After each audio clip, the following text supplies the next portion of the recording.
احمد العوضي نازل بمسلسل في رمضان 2026، اعلنوا عن اسمه فقط وهو علي كلاي، زي محمد علي كلاي يعني، بس ده اسمه علي كلاي.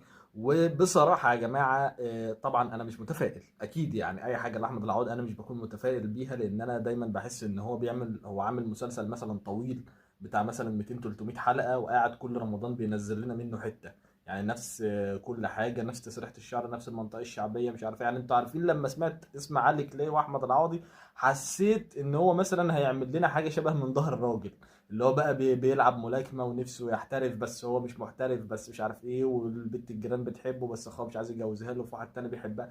عارف انت الجو ده؟